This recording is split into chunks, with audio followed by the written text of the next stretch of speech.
Well, it's a very brave thing that the three of you are considering, and it involves thinking about where can I be best serving my people on the outside or the inside. Tania, why? Now is just the time for me. I've tried to avoid this pathway for my entire life, but I always knew that I would eventually end up here. And I'm tired of my nannies and aunties bailing me up in the corner after every hui and saying, when are you going to do this? So it's just the time. Oh, there you go. Kerrin? Stood for Mayor of Auckland last year, got around 80,000 votes. I know that probably about 15,000 of them would have been Māori, I hope. So look, this is a natural progression which we should see for a lot of our Māori whānau that are in local government to look at heading towards central government. So I put my name up for selection and got selected. Good on you, ka pai. What about you, Hayley? I'm used to standing outside of Parliament and throwing stones at, the decisions that they've been making for us and for our mokowhana. So I thought instead of throwing stones at that house and from outside, why not put my hand up to be inside and be a strong voice for our people, for Ikaroa-Rāwhiti, from the inside of the house. Hayley Maxwell, Te Pāti Māori candidate in Ikaroa-Rāwhiti. Raised in Otara, back in Gizzy where she was born, the youth worker is a kapa haka hotshot and advocate for Te Tiriti. Kerrin Leoni, no stranger to politics or public service. Auckland's first Māori woman city councillor, she ran for mayor too. Now determined to snatch Tāmaki Makaurau back from Te Pāti Māori. Lawyer Tania Waikato, staunch supporter of environmental issues and constitutional rights, represented Te Pāti Māori in front of the Parliamentary Privileges Committee and is the Greens candidate in Waiariki. I know you've experienced trolls. How do you handle that kind of toxicity? I've been a litigator for over 20 years and, you can't really be a shrinking violet and have a thin skin if you're in that conflict-laden profession. So, yes, there has been some ugly, nasty things that have happened along my particular journey, but it's just part of the nature of this game. I understand that at this moment in time, we are facing one of the most critical elections of our lifetimes, not just for us, but for our tamariki and for our mokopuna. So if I don't stand up and take those hits on their behalf, who's going to do it? Ka pai. Hayley, how do your children, what's their advice to their mum? I mean, how did you deal with that? Well, they're used to me being in spaces like this. As I said, I've been political most of my life. My markings on my face is political. That's 20 years of carrying kaupapa, and being the embodiment of my tipuna dreams for us, I suppose. So they're used to it. And their advice for me is just keep going, Mum. Kerrin, what have you learnt from your campaigns? You've been involved in a number of campaigns in different spaces. So how do you keep your wairua and your hauora happening and chugging along? Oh, lots and lots of walking. I thought you were going to say wine there for a minute. And lots of wine as well. And a lot of whānau support. My friends in whānau play a huge role in the political career that I've had over the last 7 years. I mean, my twins were only 2 years old when I first stood in local government, and now they're 9. How has being Māori, Tania, shaped your decision to stand? Well, ki toku nei whakaaro, ko tērā te tuapapa o tōku haerenga ne. The part of being Māori that I think all of us as wahine Māori feel is that obligation not just to our tamariki and mokopuna, but back to our tipuna. It goes both ways because this is our reanga, this is our watch, and I'm not going to be part of the generation that allows Te Tiriti to fall. And I'm not going to be explaining to my mokopuna that all happened when we were on guard. Can you give me an example of how being Māori and your whakapapana that will inform your role as a politician? Well, I suppose being a Māori who wasn't raised in a Māori world firstly informs me of that, because I don't want that for my mokopuna. I know what it's like to reclaim my language. I know how hard it is to be, to reclaim those taonga. I know what that is, and I don't want that for my mokopuna. I don't want that for our future generations. So that's how it informs me. When you know that you're the first wahine Māori to actually be elected as a ward councillor for the super city, you know that all of your tupuna are behind you. I mean, we knew that that was going to be a really difficult race to win, but being Māori and having the support of my whānau, hapu and members of my iwi to say, regardless of how that works out, we have to show and we have to normalise that Māori can go for all of those top roles, whether it's local government or central government. We have had a couple of Māori Prime Ministers acting in this government. So, Acting up. So I mean, the converse is that people say there's more Māori than ever in Parliament. What's your answer to that? My answer to that is there might be more Māori in Parliament by whakapapa, but do they actually acknowledge it and work for their people? That's the question that I have. And one of the things that's really pissing me off about this line of, oh, we have so many Māori in there, we don't need the Māori seats anymore, blah, blah, blah. Well, that would be all well and good if every single Māori in Parliament was working for our people, and they are not. And I'm not afraid to say that.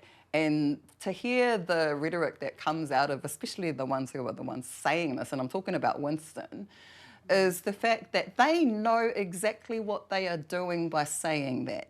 And they know exactly which parts of the population they are triggering, and they're doing it deliberately to win votes. And we all know that that's happening. So for me, it's not about the numbers of Māori in Parliament. It's about the numbers of Māori in Parliament who are actually there to work for our people.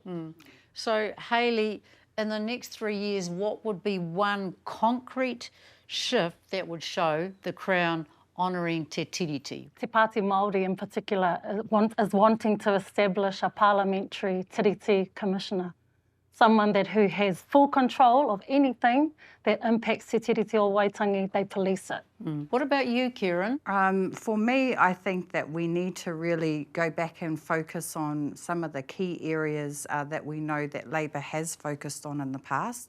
So I know when we looked at the Māori Health Authority, when we've looked at things like addressing the number of Māori in prison, when we look at Māori in state care, all of these issues have come off the table.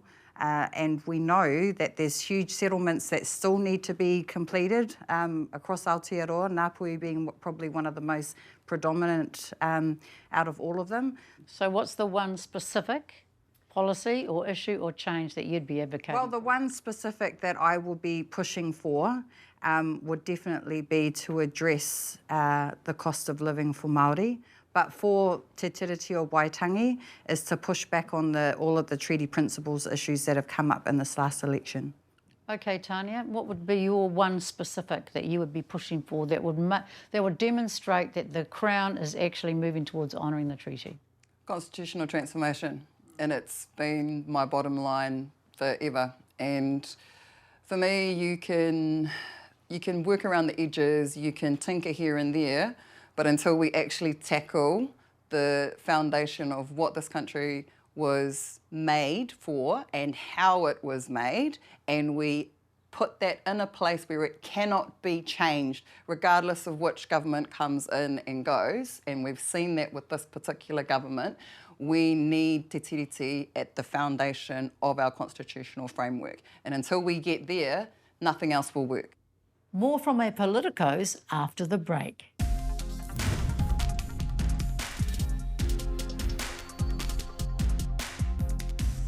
Well, Tania's talking about constitutional transformation, but how do you activate that? How do you get that to happen? Yeah, that's a big one. But I think it starts in the home first, and it's making sure that we teach our kids what that is, and it spreads like a virus, like COVID. And that we're not just being inside spaces or for take, but we're living and breathing it all the time as Māori, for Māori, by Māori. How would you move that into the space that is Parliament? I think we've seen that in the last 3 years when we've been an unapologetic voice within that house. You know, we've been making little chip-aways at the system, like just with even the removal of we're having to wear a tie in the whare. You know, that's just little changes that we're making in a system that doesn't reflect us at all. Do we need to do more than that, Kerrin? Oh, look, there's so much that we need to do, Moana, but, you know, unless we get that change of government, it's really not going to happen. So the focus that I think we need to be looking at for this election in particular is to get our whānau out to vote, get them registered. So that's a huge job for us as candidates for this election, for all Māori candidates actually. Labor might be seen as a bit bland, a bit beige. Well, hopefully that's why they've selected me. You know, as a strong... Bit more brown than beige. I'm not talking about the colour, I'm talking about the policies. Oh, the policies we know will be coming out as we go along the campaign, but we know that we definitely have to have strong policies that are focused on our rangatahi, that are focused on making really big change for our people. So we want to do all of those things, but obviously that rangatahi vote is huge, it's significant. Trying to look at opportunities for them, because we know a lot of our rangatahi are just going to leave and go to Australia if we don't provide some vision or some real clear opportunities for mahi and things like that going forward. Pretend I'm 18, how are you going to excite me to vote? Well, exciting an 18-year-old to vote right now. Yeah, I mean, look, you're saying we're at hammer time. Now, Tania, some people will say the Greens, okay, I like some of their policies, but they're just all over the place. I really do believe that the policy base they already have is fantastic. And yes, it's environmental focused, but it's also focused on tangata in Tiriti. And for me, it was the foundational place that Te Tiriti has within the entire party framework that was the seller for me. Because for me, I can translate that to our people. Green Party is framed as radical in some circles. Yeah. Is it? I do think we are, in terms of if you think that having a good environment, respecting Te Tiriti and looking after people is radical. And some people do find that radical. Hayley, Te Pāti Māori has been copping a lot of flack for its internal dramas, and perhaps maybe the word I've heard is kind of like performative. What would you do to change your party from within? Well, everything they've done is what's inspired me to be in this position in the first place. You know, they call it theatrics. I call it engagement. They've engaged our people into things like Te Tiriti, things we weren't raised in school learning about. So now we've got a whole movement of Māori and tangata Tiriti and tangata Moana who know about Te Tiriti o Waitangi, thanks to Te Pāti Māori and their so-called theatrics.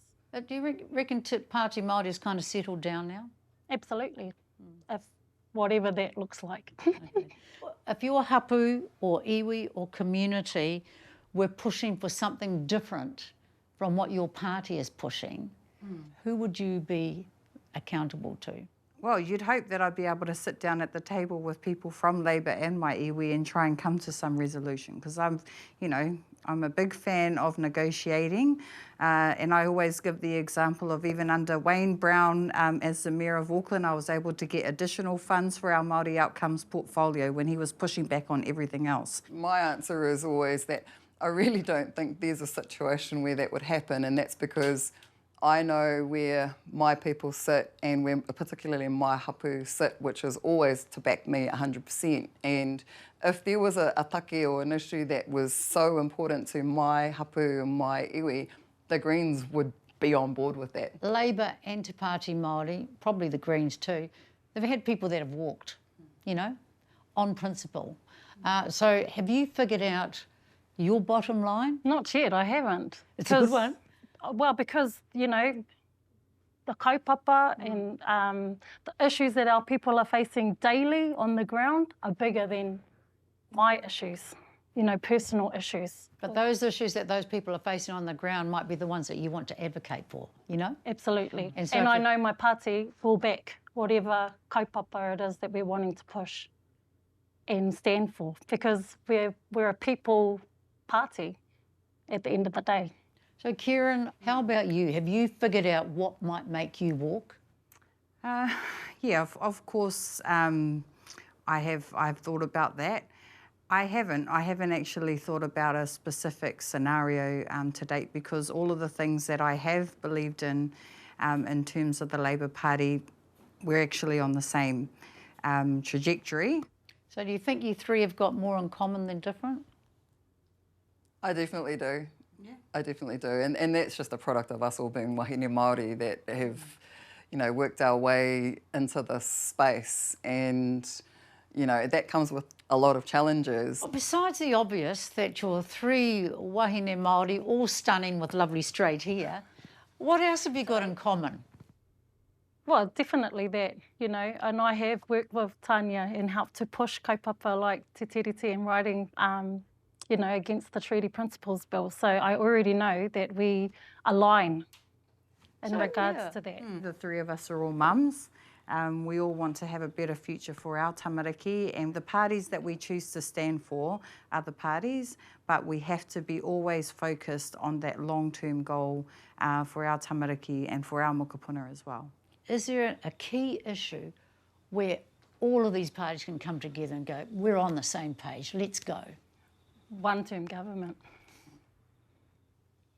100% one-term government, but for me, in the longer term, I want it to be Te Tiriti, and that's what I'm driving, and I've been driving it this whole time because Te Tiriti is the one thing, and I'm going to be pulling my mates from Labour this way. Te Pāti Māori's already there, but I'm going to be pulling my mates from Labour along so that eventually, when we get ourselves into a position to be able to do it, we have to do it. We can't miss the opportunity again. Labour had the opportunity to do it, and if that had been taken at the time, we wouldn't be in this mess now. We need all of us in these different spaces. We need to be in these different parties, pushing them in the same direction in our own different ways.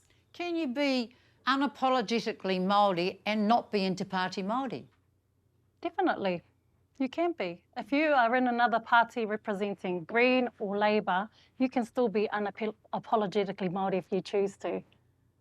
I'm definitely unapologetically Māori. I've been fighting for Māori for a very long time, not only here in Aotearoa, but when I lived in the UK for 10 years. So wherever we live around the world, and whatever party we're aligned to, we are unapologetically Māori, and we will continue to be. 100%. And at the end of the day, these are just different waka that we are on for this part of our journey. But the Māori waka is the one that we're on for our lifetimes. Yep. 101, take one. Thank you.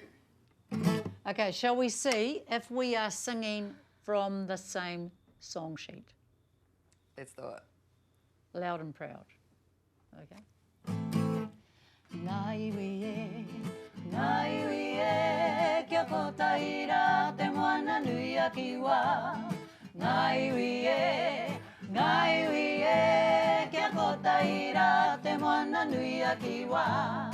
E ia e, whakarongo tautoko. E ia e, wahine mā aue. Wahine mā, maranga mai ki a kaha. Wahine mā, maranga mai ki a kaha. E ia e, whakarongo tautoko. E ia e. Sing it with passion so they can hear it in Wellington. E ia e, whakarongo tautoko. E ia e. Good luck. Kia ora.